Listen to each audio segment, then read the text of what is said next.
Актаныш төбәге үзенчәлекле. Аның үзенчәлеге бүгенге көндә шушы районда 98% татарлар яшәве.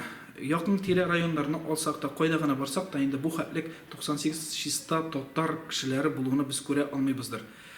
Һәм аның үзенчәлеге нәрсәдә? 98% татарлар дибез, алар үзенең милләтен, алар үзенең мәдәниятен, алар үзенең үткәнен һәм киләчәген барлап яши. Быел без 310 еллык, Актанышның 310 еллыгын, районыбызның 90 еллык тарихы белән бәйле бик матур бәйрәм чаралары уздырдык. Һәм әлеге чараның бер этабы булып тарихи, фәнни, мөгамәли конференция үткәрү иде. Кызганыч ки, безнең пандемия булу белән шак кына ул чик кичерелде.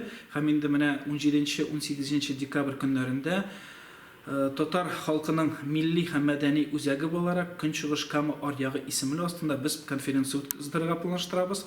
Әлеге конференция Татарстан Республикасының Казан шәһәрендә урнашкан Тарих институты, Шиһабеддин Мәрҗани исемендәге Тарих институты, Галимҗан Ибраһимов исемендәге Тел һәм әдәбият сәнгать институты фәнни хезмәткәрләре белән берлектә уздырыла.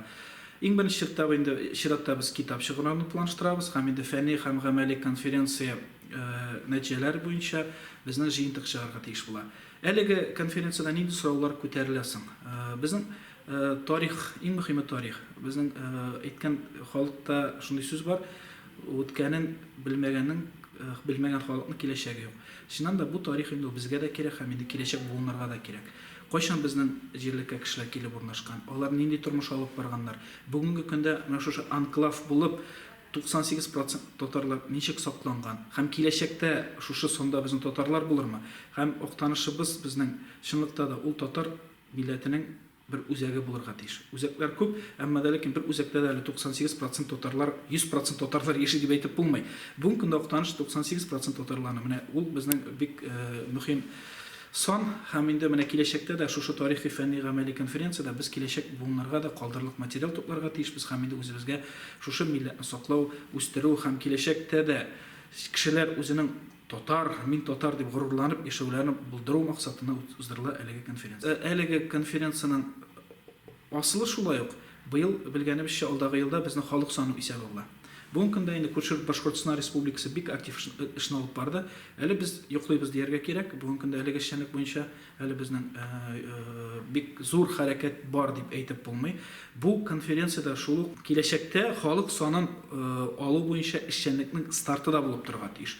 Монда теләгән тарихи материаллар белән теләгән һәр кеше катнаша ала дияргә кирәк.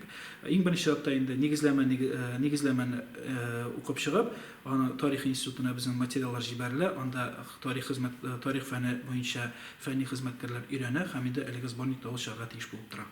Укытучылар, төбәкне өйрәнүчеләр, тарих фәне буенча фәнни хезмәткәрләр катнаша ала.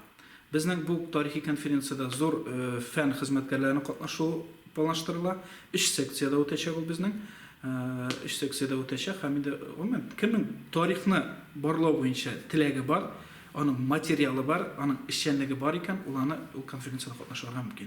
Тарих институтының җитәкчесенең урынбасары Гибатинов Марат Мингали уры туплый, аңа җибәрелә безнең күплек материаллар, алар инде туплап, өйрәнеп, җыентык чыгарга тиеш булып торалар.